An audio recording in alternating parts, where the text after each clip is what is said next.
Donc voilà donc pour ce nouveau tuto sur NPy, notion avancée, je fais un rapide rappel de ce qu'on avait déjà fait donc pendant les bases, puisqu'on va repartir de la même application. Donc on avait développé une application comme ça, avec un petit château, on faisait nous, on avait un garde qui nous disait, on lui disait bonjour, est-ce que je peux entrer dans le château? Il disait non, casse-toi. Vous pouvez choisir soit de lui demander d'être sympa, soit de le frapper. Si on lui demandait d'être sympa, il disait personne rentre, il disait allez s'il vous plaît, il disait d'accord. Et on se retrouvait dans le château, devant la reine, qui disait comment êtes-vous rentré, j'ai demandé gentiment la garde, bravo la garde. Sinon, dans l'autre cas, de l'autre possibilité, où on le frappait, il disait aïe ça fait mal, on arrivait.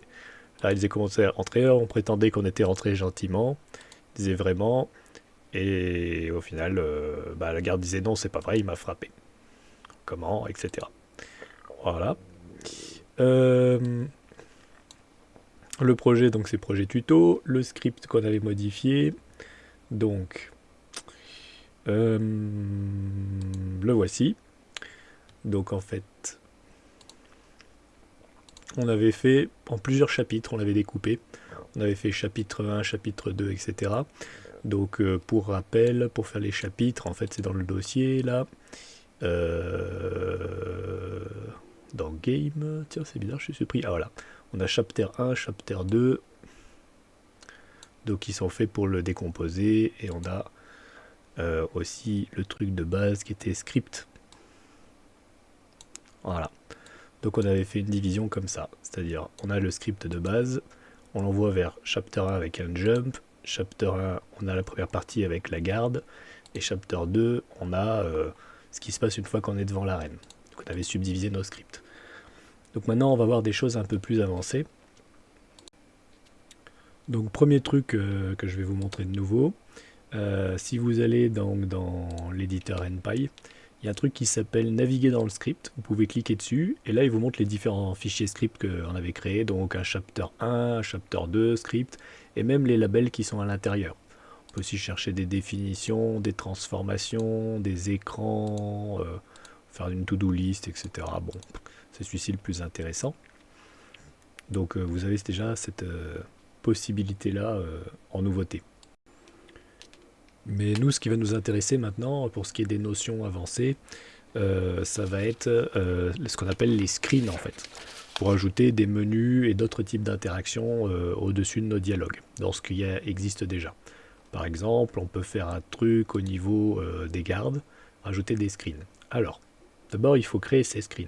Donc, dans le dossier game, on peut simplement créer des scripts en plus. Donc faire un créer, nouveau fichier texte. Je pourrais l'appeler mes screen.rpy.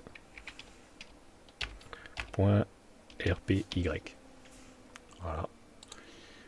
Lui, je vais l'ouvrir dans l'éditeur de texte.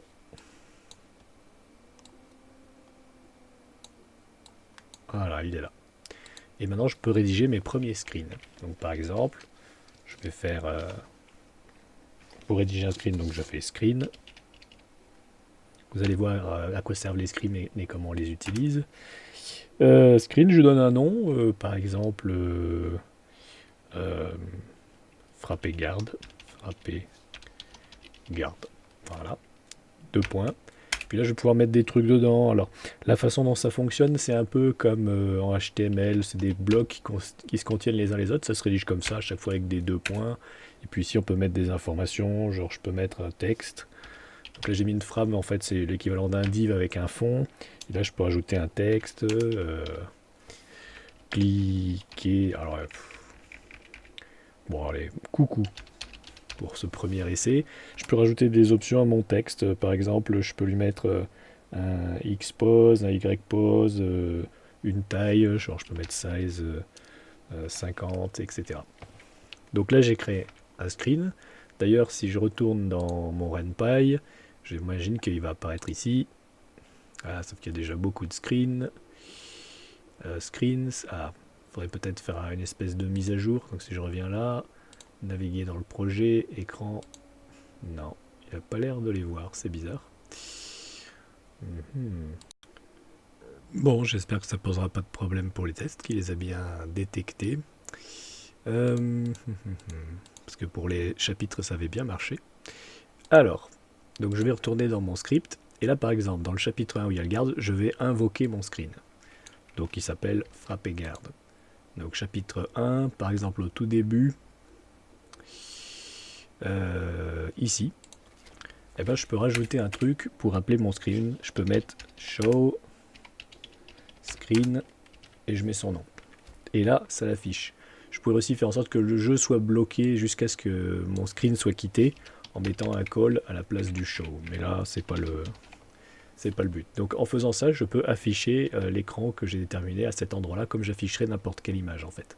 Écran que j'ai défini dans un autre fichier RPY avec screen et un nom et en le remplissant avec différents containers comme HTML mais en version 2 points. Donc maintenant on va regarder ce que ça donne. Donc je vais lancer le projet. Nouvelle partie. Et là on voit ici la boîte que j'ai rajoutée, donc c'est le screen qui affiche ça avec écrit coucou. Moi ce que je voudrais éventuellement c'est mettre un bouton sur lequel quand je clique ça tape le garde pour avoir de l'interaction. Donc au lieu de mettre un texte ici, je vais mettre un bouton. Ce qu'on appelle un image bouton. Deux points. Alors je pourrais lui donner une position X, Y en faisant par exemple X pose 10, Y pose 10. Donc là je mets la coordonnée 10, 10 en pixels. Après je peux lui donner une apparence sous forme d'image. Donc par exemple idle. Voilà, donc là il faudrait que je mette une masse. Genre un truc masse.png. Donc idle en fait c'est quand il se passe rien avec le bouton, mais on peut aussi rajouter d'autres options du style hover. Ça c'est si mon curseur il passe au-dessus. Donc par exemple masse h.png. Voilà. Et on peut définir des actions. Donc pour ça il n'y a qu'à écrire action. Donc ça c'est ce qui va se passer quand on va cliquer sur notre bouton. On peut en mettre plusieurs dans un tableau. Je sais pas, je pourrais mettre déjà cacher l'écran, hide, frapper garde, pour dire de le cacher, une fois que ça a été cliqué, et ensuite on pourrait dire de jump, donc aller vers un nouveau label. Et donc le label ce serait le même que quand on frappe un garde, c'est-à-dire frapper. Vous voyez, il y a vraiment, comme si on était au même endroit, on peut invoquer comme ça. Voilà, donc là j'ai un nouveau screen qui va me rajouter un bouton en position 10-10 de la frame, qui est dans le coin supérieur gauche, et avec un bouton où quand on clique dessus, eh ben, ça va cacher le screen, donc le bouton, et partir vers frapper directement. Donc là, il faut juste que je vérifie qu'il y a bien l'image masse.png. Voilà, donc là on voit qu'ils y sont bien, masse et masse h. Donc on n'a plus qu'à tester notre petit développement. Lancer le projet. Voilà le jeu. Nouvelle partie. Et donc là on a la masse dessinée. Ah, on voit que la frame est plus petite que le truc. Donc si je mets mon curseur dessus, on voit qu'avec le hover ça change d'image. Et si je clique dessus, tac, on passe directement en mode comme si on l'avait frappé. Donc c'est comme ça qu'on fait des boutons avec des actions.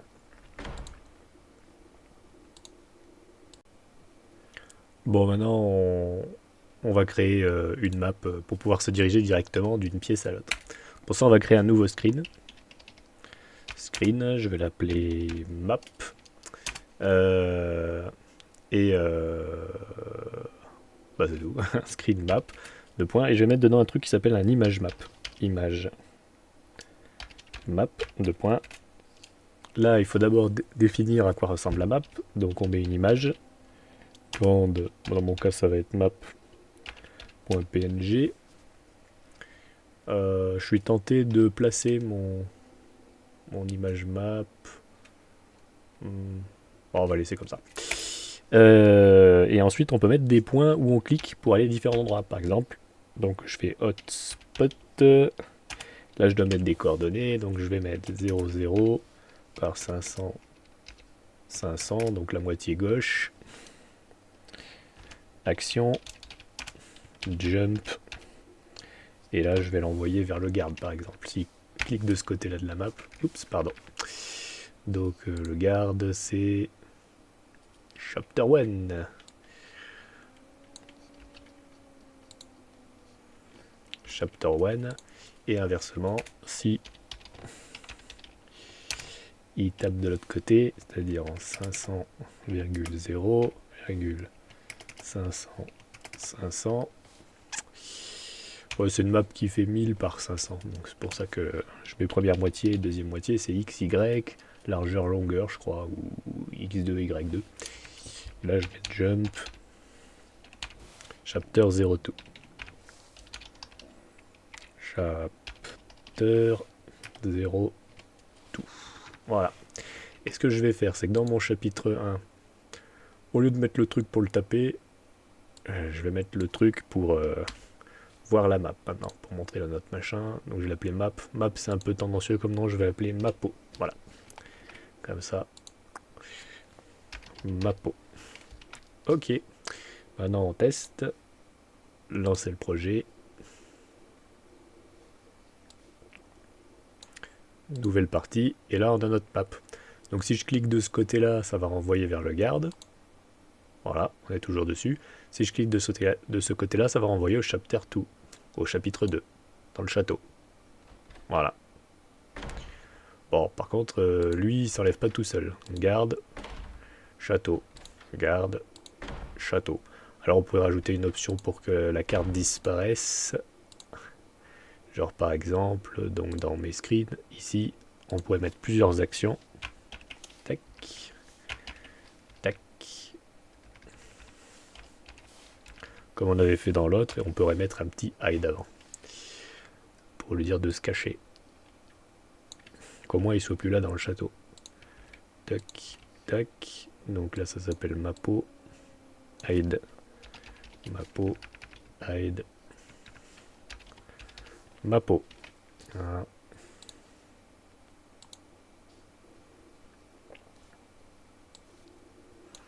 C'est parti. Donc si là je clique là, bah, je le revois parce que c'est ici qu'il est affiché. Par contre si je clique là, il n'y est plus comme vous pouvez le voir parce qu'il a été caché et pas réaffiché.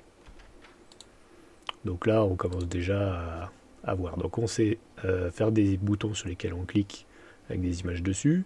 On sait faire des maps où en fonction de l'endroit où on clique, ça envoie à différents endroits. Le dernier truc que je vous propose de voir, c'est de faire du drag and drop. Et après le drag and drop, je vous montrerai comment glisser un peu de Python un peu partout pour rendre les choses plus intéressantes. Donc c'est parti. Pour le drag and drop, on va faire un nouveau screen encore. Screen, drag. Alors ouais, non, donnons-lui un nom.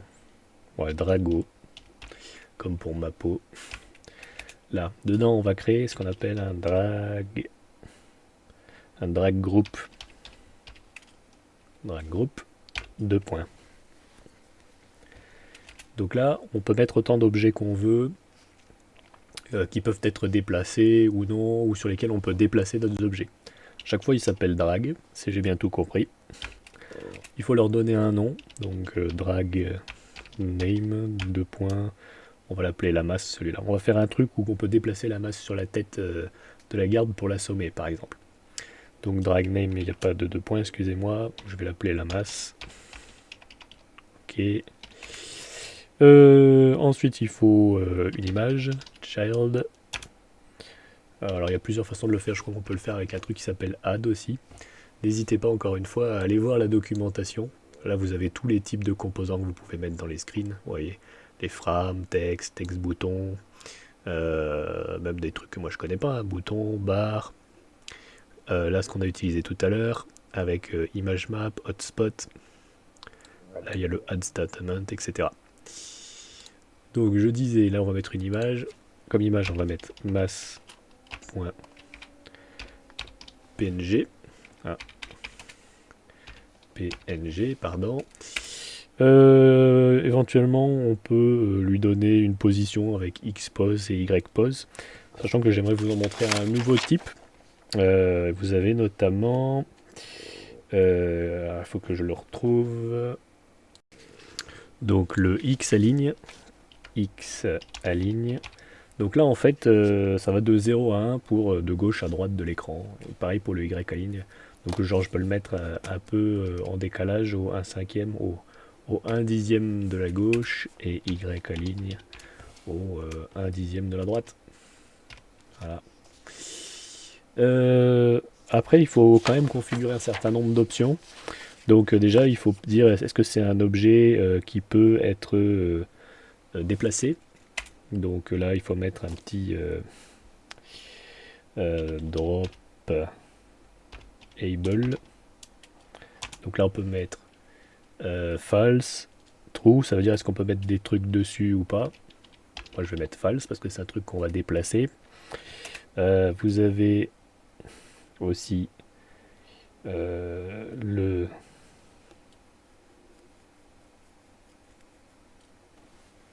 Alors après, il faut définir des fonctions. Vous avez trois fonctions intéressantes que l'on peut mettre, qui est la fonction dragged. Donc dragged, là, il faut mettre une fonction, c'est qu'est-ce qui se passe si il est déplacé quelque part. Vous avez la fonction... Alors, dragged, je ne sais pas si on l'utilisera directement. Alors, ouais. Alors, je vais vous tous vous les écrire, je vais vous expliquer comment elle marche. Donc, vous avez la fonction dragged. Qu'est-ce qui se passe si on le déplace quelque part? Donc là, il faudra lui donner une fonction. Je vais l'appeler fct1 pour éviter toute confusion. Vous avez une fonction dropped que vous pouvez lui passer, qui lui dit ce qui se passe si on met quelque chose sur lui. Dans le cas présent ici, ça sert à rien puisqu'on a mis dropable sur false. Mais si vous aviez un truc qui sert de réceptacle, bah là, ça peut être intéressant de mettre cette fonction dessus. Et vous avez la fonction activated. Activated. Alors FCT 3. Activated, c'est pendant qu'on est en train de cliquer sur l'objet et qu'on le déplace, et ben il lance cette fonction à chaque fois. Donc elle est intéressante aussi pour les déplacements. Donc une fois qu'on a défini un objet, donc là je vais sûrement effacer ces trucs, mais plus tard, hein, c'est juste pour vous montrer, il faut en définir d'autres. Donc un autre drag, deux points, qui lui va être celui qui sert au dropped. Donc drag name, donc ça va être la tête de la gardienne. Tête, gardienne. Child, bah, je vais pas lui mettre d'image parce que je veux pas. Ou alors je pourrais lui mettre une image vide. Faut que je vois. Alors je vais lui mettre une image vide. Voilà comment je vais la jouer en fait. Je vais tout effacer. Et je vais mettre une espèce de rectangle. Alors je vais réduire parce que c'est qu'au niveau de sa tête qu'on est intéressé. Voilà. Je vais mettre un genre de rectangle pour qu'on puisse voir où c'est pendant le test. Tac, tac. On va mettre un peu plus gros, voilà, un rouge. Bon. Voilà. J'enregistre. Je l'ai appelé vide.png. Donc j'ai plus qu'à le mettre dans mon script. Donc, child vide.png. Voilà, là je l'ai mis. Après, éventuellement, je peux lui donner une position, ce qui est plus qu'intéressant. Je vais utiliser aussi le X aligne et le Y aligne. Le X aligne, je vais le mettre à 0,4 et le Y aligne, je vais le mettre à 0. Voilà. Alors, là, ce qui est nouveau, c'est que comme on a défini ces fonctions, eh ben, il faut les créer quelque part pour dire ce que ça fait quand c'est dragged, ou quand il y a quelque chose qui est dropped dessus, ou quand il y a quelque chose quand c'est activated.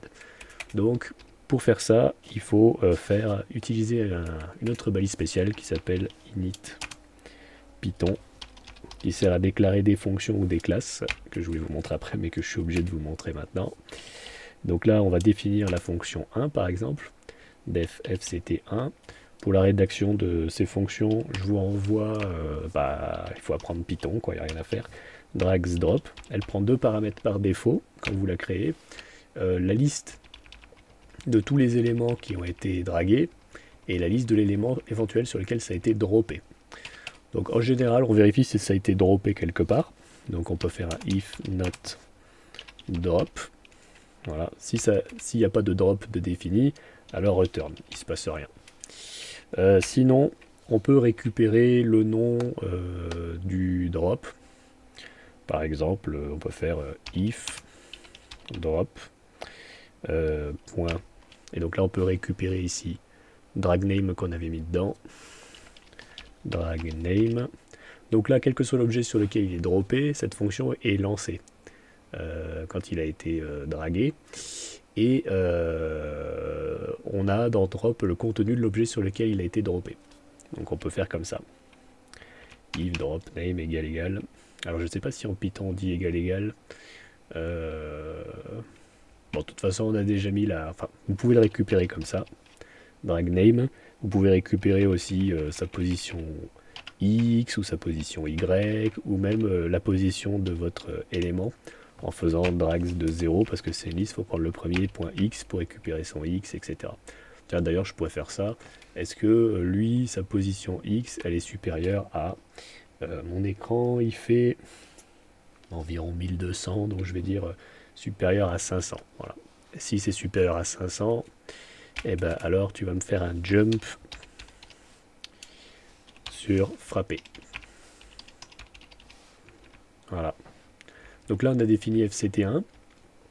On aurait pu mettre dropped. Alors si on avait voulu définir un FCT2 à la place comme paramètre ici, on aurait eu donc la liste des éléments qui sont dragués sur lui et lui-même qui s'est fait dropper.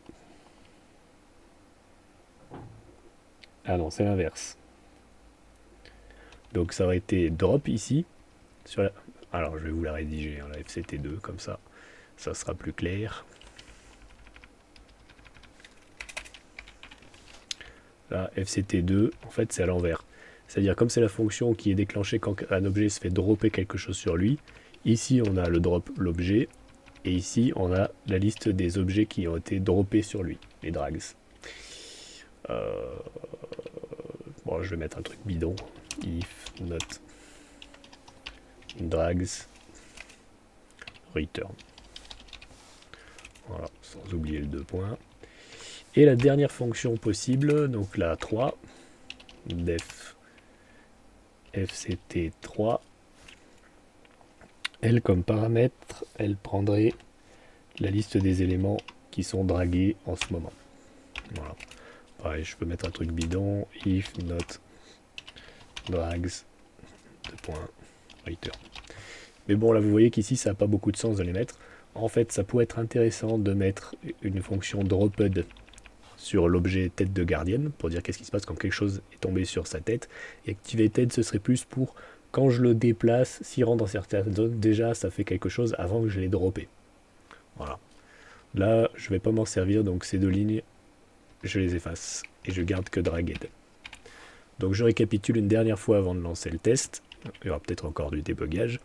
Je crée un screen Drago dans lequel j'ai un drag group avec des objets de drag qu'on peut déplacer et des objets de drop qui vont recevoir quelque chose.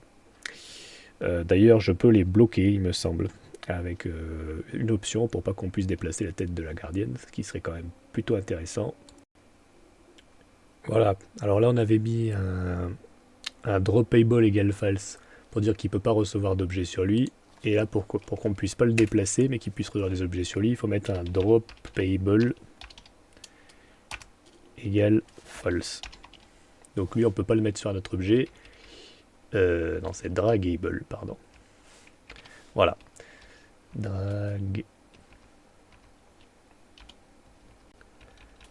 Dragable. Alors revoyons un petit coup dans la doc. Dragable avec 2G. Donc, dragable, voilà. Donc on a notre nouveau screen avec notre drag group, avec un objet qui peut être dragué, donc déplacé, avec un nom la masse, une image à la masse, avec un X aligne voilà, en haut à gauche, qui n'est pas droppable, ça veut dire on ne peut pas mettre de trucs dessus. Par contre, il est draggable par défaut. Et quand on l'a dragué quelque part, ou droppé quelque part si vous préférez, ça déclenche la fonction FCT1 qu'on a mis ici qui jump sur frapper si il y a au moins un drop et que sa position X est supérieure à 500. Et on a un autre objet qui s'appelle tête de gardienne, qui est vide, qui est aligné à 0,4 et qui n'est pas déplaçable, mais sur lequel on peut déplacer des trucs. Voyons voir maintenant ce qui va se passer. On va lancer le script. Voilà, ça semble s'être lancé. Sauf qu'on a oublié d'appeler notre screen qu'on avait créé.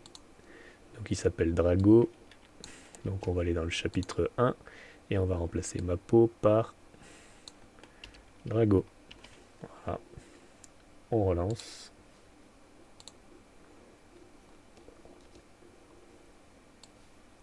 C'est parti. Là on voit le rectangle. Donc j'ai la masse qui est en tout petit. Je la prends, je la drague et quand je vais la mettre sur le rond, je la lâche. Visiblement il y a une erreur dans ma fonction.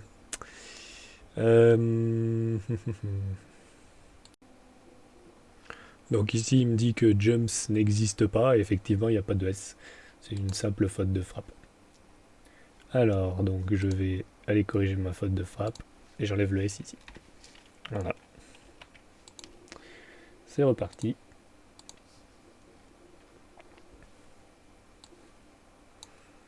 Voilà, donc là on a notre dragable et là on a notre dropable.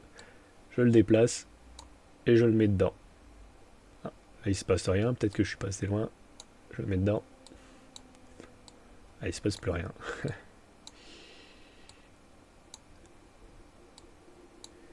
Ok. Bon, donc voilà la petite subtilité qu'il a fallu trouver. On ne peut pas écrire jump directement. Il faut écrire renp en minuscule, point jump, et mettre le nom du truc sur lequel on veut sauter pour que ça marche. Ça c'est la première chose. Et la deuxième, je vous conseille de mettre un call screen ici pour que ça coince bien. Maintenant voyons voir ce que ça donne. Si je le lance. Nouvelle partie. Donc là, le jeu est bloqué, le temps que je fasse mon drag and drop. Et quand je le drop, aïe ça fait mal, on est bien en frappé. Alors par contre, là on voit que le personnage est invisible, c'est parce qu'en fait on n'a pas eu le temps de faire le show.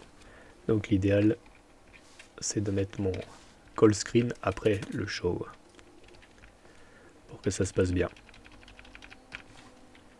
Voilà, donc là la fille sera affichée avant le screen.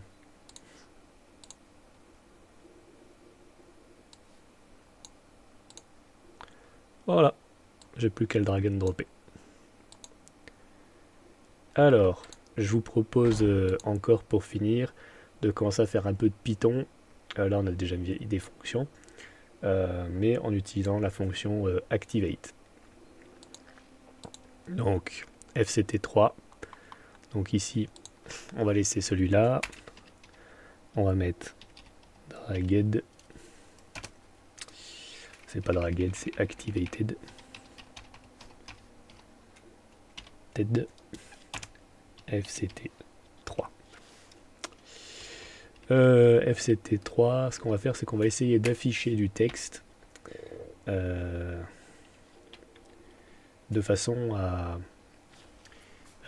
voir la position en fait du drag pendant qu'on le déplace. En fait, non. Oubliez ça pour l'activated. Visiblement, il ne s'active que au premier moment quand on commence à cliquer. Il faut surtout pas bloquer la fonction, sinon ça bloque tout. Donc, c'est tout avec le drag and drop. Bon, bah, vous savez maintenant comment créer des boutons sur lesquels on clique, comment faire des maps pour aller à différents endroits, comment faire un drag and drop de base. Un dernier petit truc que je peux vous montrer, donc je rappelle ici le nid de Python, c'est pour déclarer des fonctions, on peut aussi déclarer des classes, donc je vous renvoie vers la doc Python, mais il y a d'autres trucs, vous vous souvenez peut-être avoir vu quelque chose comme ça, $, gentil égale false, ça c'est une façon de faire les choses, donc pour exécuter cette commande Python, on peut aussi faire du Python de cette façon là, en écrivant Python 2 points, et puis là j'aurais pu écrire gentil égale false par exemple. Attention avec une majuscule en Python. Mais ça c'est un multiligne du coup par rapport à celui-ci. On va tester ça. Tac, lancer.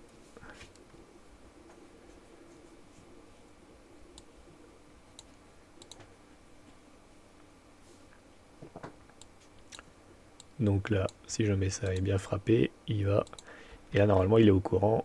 Comment être votre je suis rentré gentiment, vraiment. Et elle se plaint de s'être fait frapper. Donc ça a bien été pris en compte. Voilà, donc c'est à peu près tout. Donc bon courage pour vos projets futurs et on verra si on va plus loin plus tard dans les tutos. Mais déjà avec ça, il y a de quoi faire beaucoup, beaucoup de choses.